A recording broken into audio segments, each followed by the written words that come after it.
the Prime Minister of Israel, Benjamin Netanyahu, at the United Nations General Assembly, speaking now.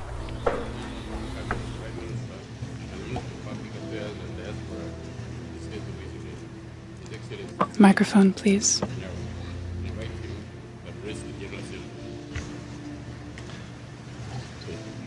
Thank you, Mr. President.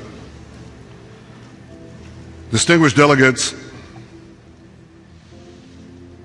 I come here from Jerusalem to speak on behalf of my people, the people of Israel. I've come here to speak about the dangers we face and about the opportunities we see. I've come here to expose the brazen lies spoken from this very podium against my country and against the brave soldiers who defend it. Ladies and gentlemen, the people of Israel pray for peace. But our hopes and the world's hopes for peace are in danger, because everywhere we look, militant Islam is on the march. It's not militants, it's not Islam, it's militant Islam.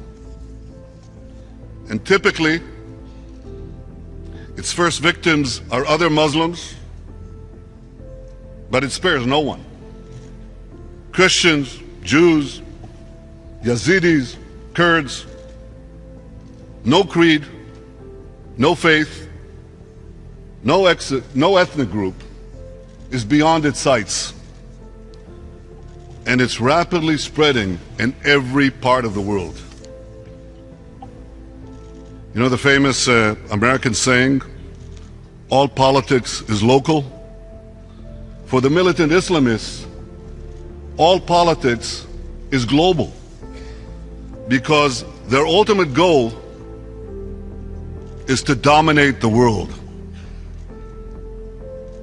Now that threat might seem exaggerated to some, since it starts out small, like a cancer that attacks a particular part of the body. But left unchecked, the cancer grows, metastasizing over wider and wider areas.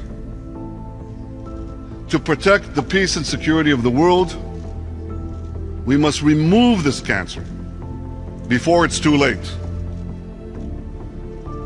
Last week, many of the countries represented here rightly applauded President Obama for leading the effort to confront ISIS. And yet, weeks before, some of these same countries, the same countries that now support confronting ISIS, opposed Israel for confronting Hamas. They evidently don't understand that ISIS and Hamas are branches of the same poisonous tree. ISIS and Hamas share a fanatical creed, which they both seek to impose well beyond the territory under their control. Listen to ISIS' self-declared caliph, Abu Bakr al-Baghdadi. This is what he said 2 months ago. A day will soon come when the Muslim will walk everywhere as a master. The Muslims will cause the world to hear and understand the meaning of terrorism and destroy the idol of democracy. Now listen to Khalid Mashal, the leader of Hamas. He proclaims a similar vision of the future. We say this to the West: by Allah, you will be defeated. Tomorrow, our nation will sit on the throne of the world. As Hamas's charter makes clear, Hamas's immediate goal is to destroy Israel. But Hamas has a broader objective. They also want a caliphate. Hamas shares the global ambitions of its fellow militant Islamists. And that's why its supporters wildly cheered in the streets of Gaza as thousands of Americans were murdered in 9/11. And that's why its leaders condemned the United States for killing Osama bin Laden, whom they praised as a holy warrior. So when it comes to their ultimate goals, Hamas is ISIS and ISIS is Hamas. And what they share in common, all militant Islamists share in common. Boko Haram in Nigeria, Al-Shabaab in Somalia, Hezbollah in Lebanon, Al-Nusra in Syria, the Mahdi army in Iraq, and the Al-Qaeda branches in Yemen, Libya, the Philippines, India, and elsewhere. Some are radical Sunnis, some are radical Shiites, some want to restore a pre-medieval caliphate from the 7th century, others want to trigger the apocalyptic return of an imam from the 9th century.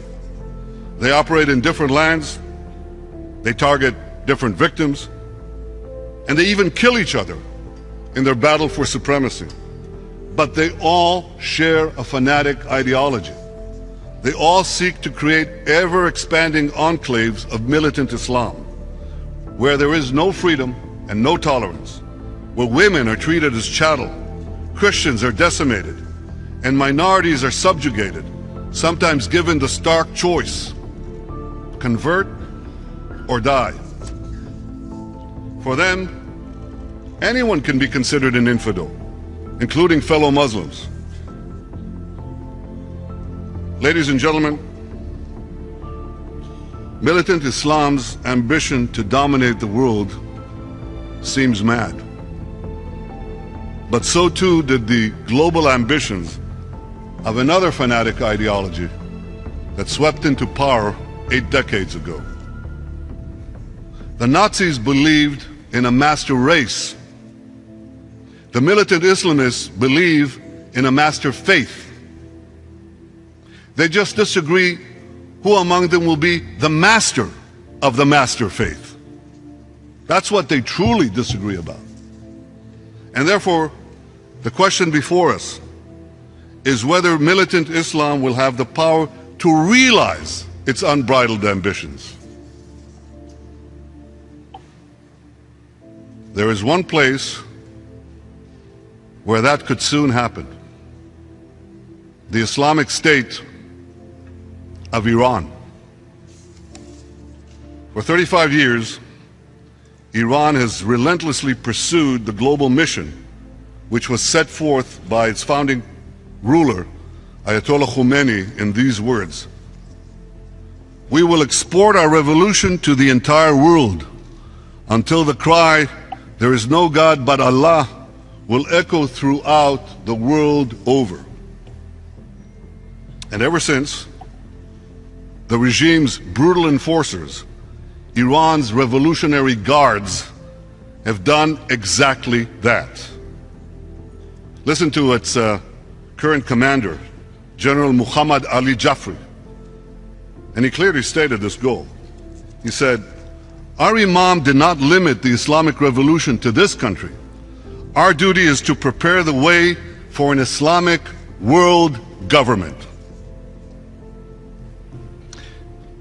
Iran's President Rouhani stood here last week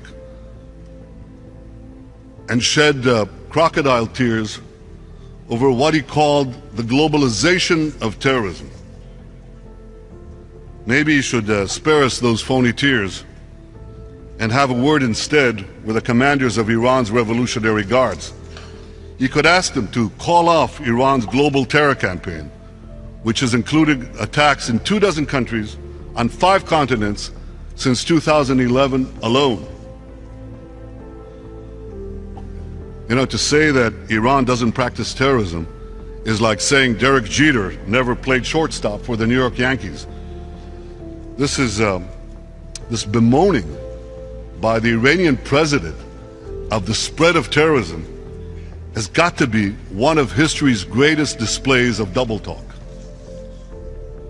Now, some argue that Iran's global terror campaign, its subversion of countries throughout the Middle East and well beyond the Middle East, some argue that this is the work of the extremists. They say things are changing.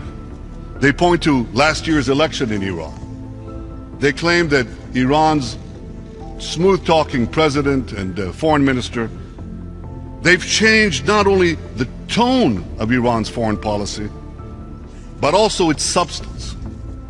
They believe Rouhani and Zarif generally want to reconcile with the West, that they've abandoned the global mission of the Islamic Revolution.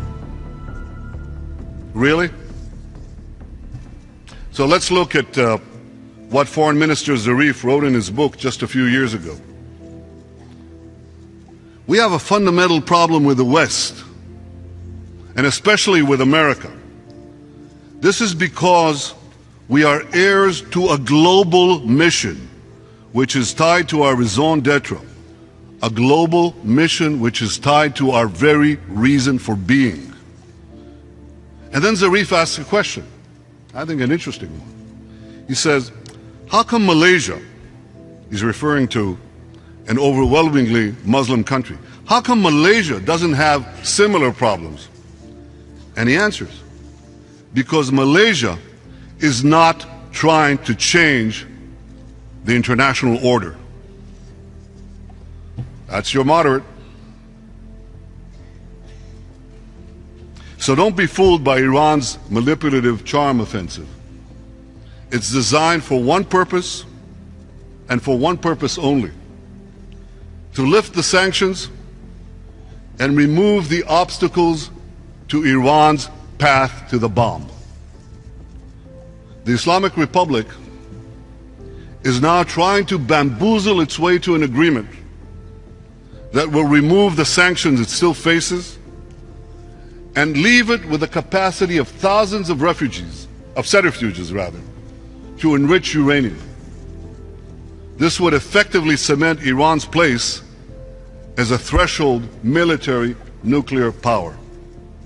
And in the future, at the time of its choosing, Iran, the world's most dangerous regime, in the world's most dangerous region, would obtain the world's most dangerous weapons. Allowing that to happen would pose the gravest threat to us all. It's one thing to confront militant Islamists on pickup trucks, armed with Kalashnikov rifles. It's another thing to confront militant Islamists armed with weapons of mass destruction. I remember that last year, everyone here was rightly concerned about the chemical weapons in Syria, including the possibility that they would fall into the hands of terrorists. Well, that didn't happen. And President Obama deserves great credit for leading the diplomatic effort to dismantle virtually all of Syria's chemical weapons capability. Imagine how much more dangerous the Islamic State, ISIS, would be if it possessed chemical weapons. Now imagine how much more dangerous the Islamic State of Iran would be if it possessed nuclear weapons. Ladies and gentlemen, would you let ISIS enrich uranium? Would you let ISIS build a heavy water reactor? Would you let ISIS develop intercontinental ballistic missiles? Of course you wouldn't. Then you mustn't let the Islamic State of Iran do those things either. Because here's what will happen. Once Iran produces atomic bombs, all the charms and all the smiles will suddenly disappear. They'll just vanish.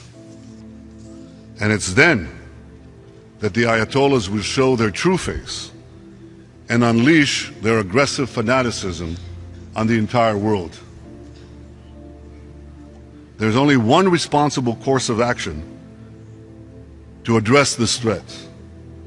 Iran's nuclear military capabilities must be fully dismantled.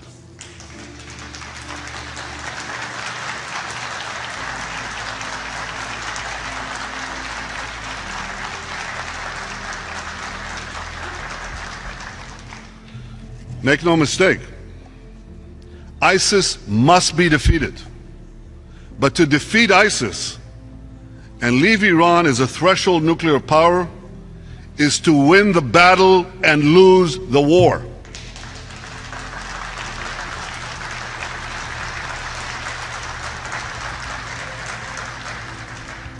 To defeat ISIS and leave Iran as a threshold nuclear power is to win the battle and lose the war.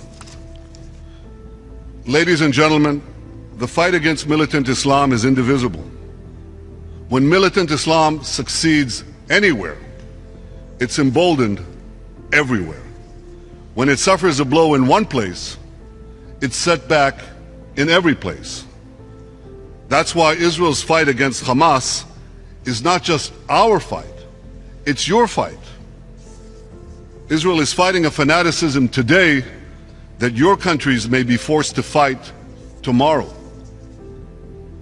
For 50 days this past summer, Hamas fired thousands of rockets at Israel, many of them supplied by Iran. I want you to think about what your countries would do if thousands of rockets were fired at your cities. Imagine millions of your citizens having seconds at most to scramble to bomb shelters day after day. You wouldn't let terrorists fire rockets at your cities with impunity, nor would you let terrorists dig dozens of terror tunnels under your borders to infiltrate your towns in order to murder and kidnap your citizens. Israel justly defended itself against both rocket attacks and terror tunnels.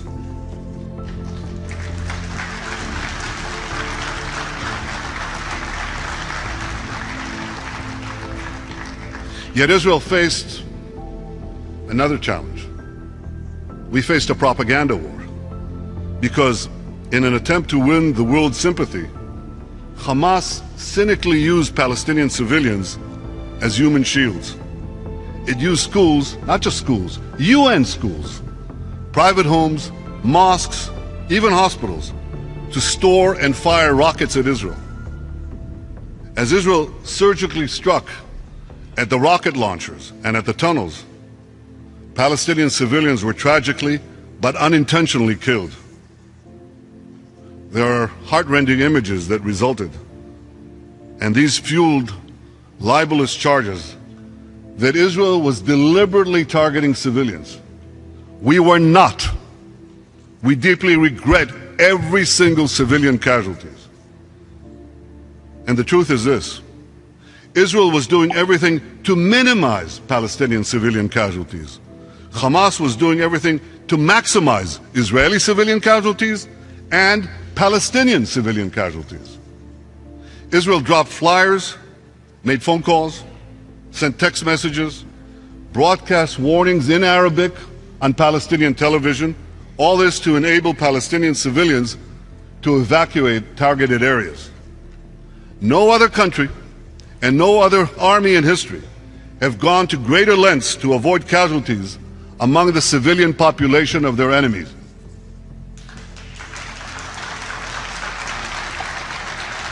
Now this concern for Palestinian life was all the more remarkable given that Israeli civilians were being bombarded by rockets day after day, night after night. And as their families were being rocketed by Hamas, Israel's citizen army, the brave soldiers of the IDF, our young boys and girls, they upheld the highest moral values of any army in the world.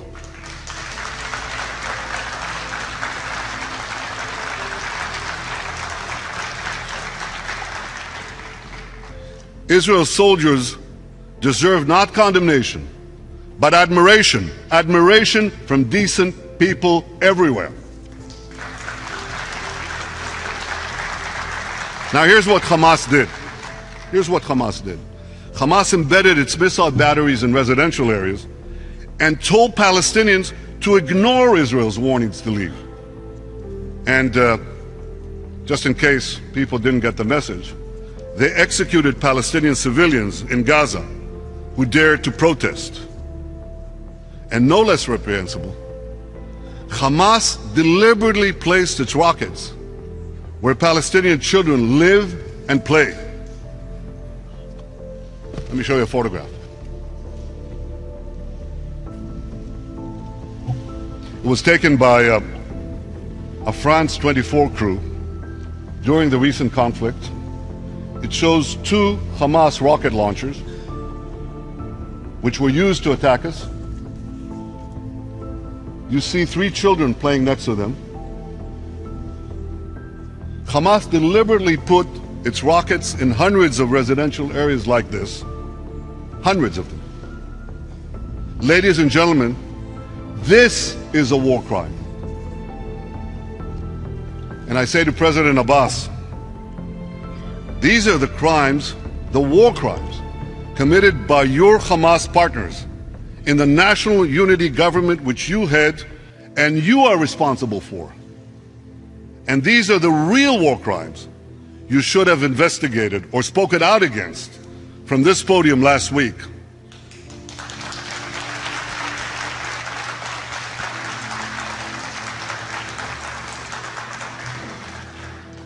Ladies and gentlemen, as Israel's children huddle in bomb shelters and Israel's Iron Dome missile defense knocked Hamas rockets out of the sky, the profound moral difference between Israel and Hamas couldn't have been clearer. Israel was using its missiles to protect its children. Hamas was using its children to protect its missiles.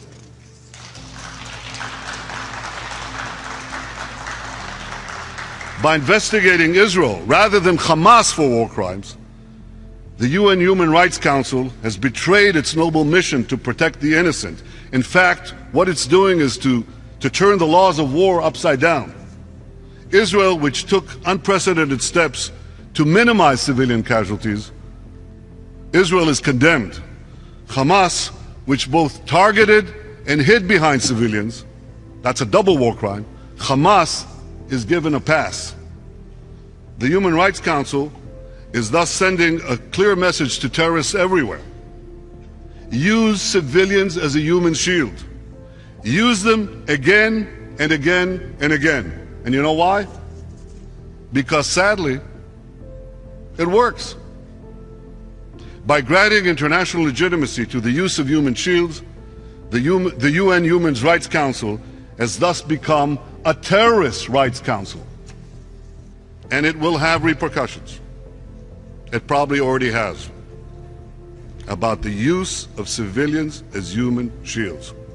It's not just our interests. It's not just our values that are under attack. It's your interests and your values.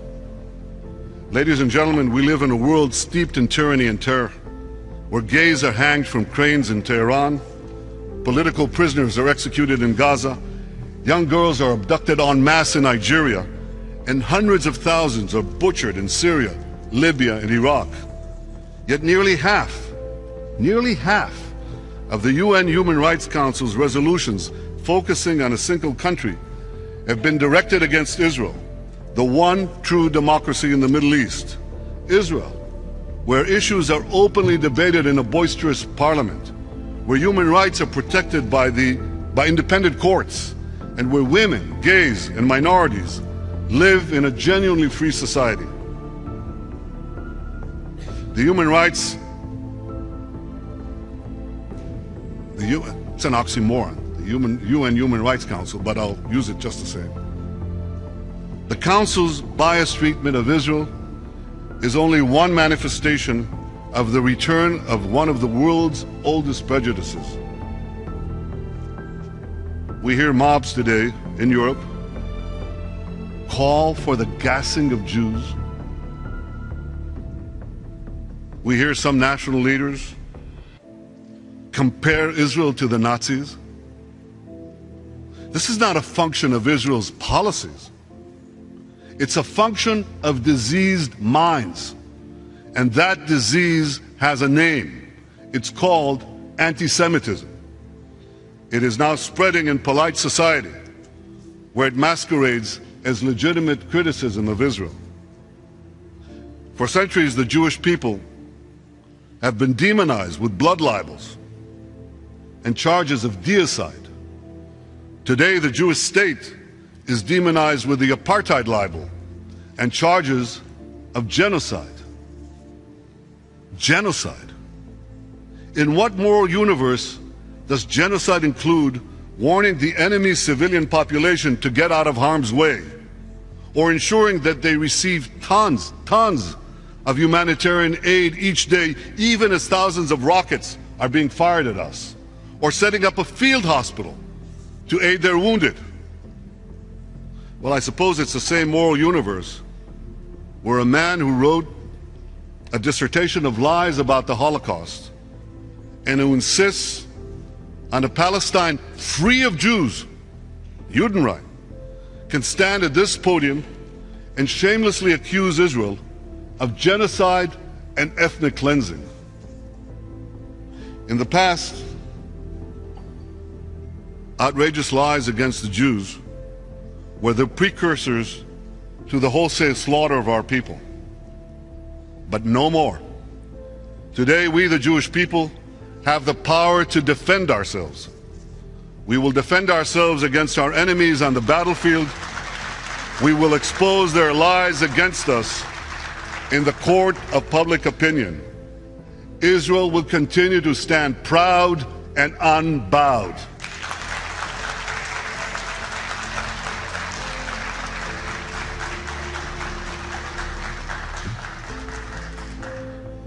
Ladies and gentlemen, despite the enormous challenges facing Israel, I believe we have an historic opportunity. After decades of seeing Israel as their enemy, leading states in the Arab world increasingly recognize that together we and they face many of the same dangers. And principally, this means a nuclear-armed Iran and militant Islamist movements gaining ground in the Sunni world. Our challenge is to transform these common interests to create a productive partnership, one that would build a more secure, peaceful, and prosperous Middle East. Together we can strengthen regional security, we can advance projects in water, in agriculture, in transportation, in health, and energy, in so many fields. I believe the partnership between us can also help facilitate peace between Israel and the Palestinians. Now, many have long assumed that an Israeli-Palestinian peace can help facilitate a broader rapprochement between Israel and the Arab world. But these days, I think it may work the other way around. Namely, that a broader rapprochement between Israel and the Arab world may help facilitate an Israeli-Palestinian peace. And therefore, to achieve that peace, we must look not only to Jerusalem and Ramallah, but also to Cairo, to Amman, Abu Dhabi, Riyadh, and elsewhere. I believe peace can be realized with the active involvement of Arab countries, those that are willing to provide political, material, and other indispensable support. I'm ready to make a historic compromise, not because Israel occupies a foreign land. The people of Israel are not occupiers in the land of Israel. History, archaeology, and common sense all make clear that we have had a singular attachment to this land for over 3,000 years.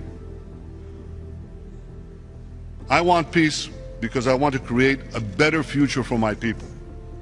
But it must be a genuine peace, one that is anchored in mutual recognition and enduring security arrangements, rock-solid security arrangements on the ground. Because you see, Israel's withdrawals from Lebanon and Gaza created two militant Islamic enclaves on our borders from which tens of thousands of rockets have been fired at Israel.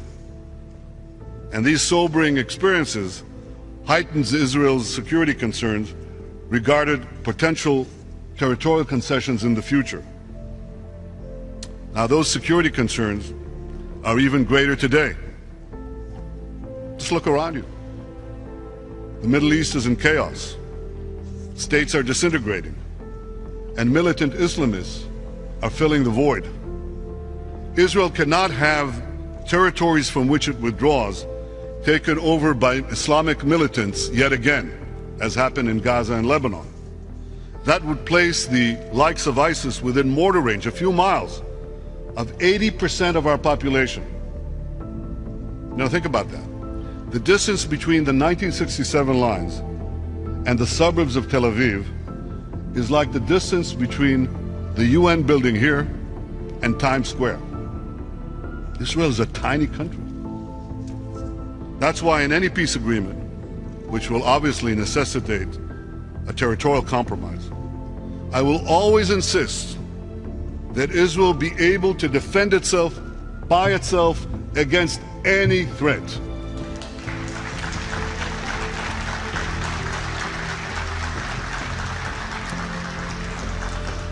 And yet, despite everything that has happened, some still don't take Israel's security concerns seriously. But I do, and I always will. Because as Prime Minister of Israel, I'm entrusted with the awesome responsibility of ensuring the future of the Jewish people and the future of the Jewish state. And no matter what pressure is brought to bear, I will never waver in fulfilling that responsibility.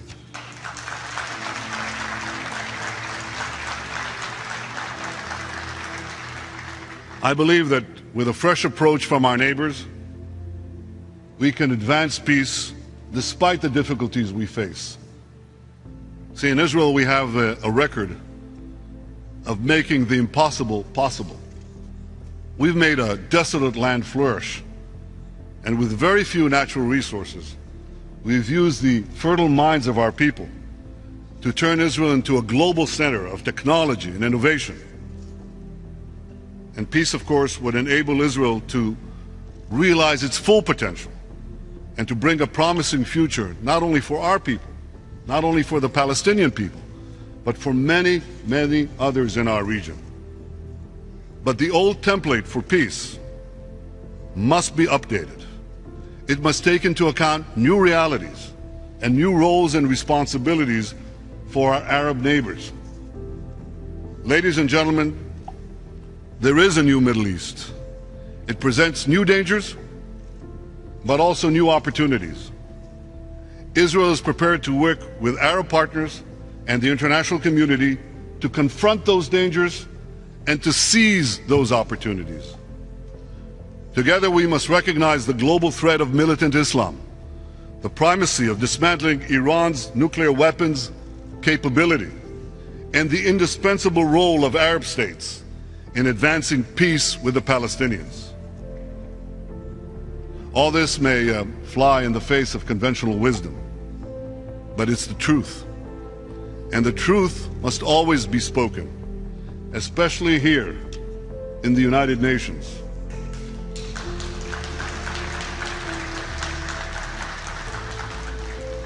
Isaiah, our great prophet of peace, taught us nearly 3,000 years ago in Jerusalem to speak truth to power.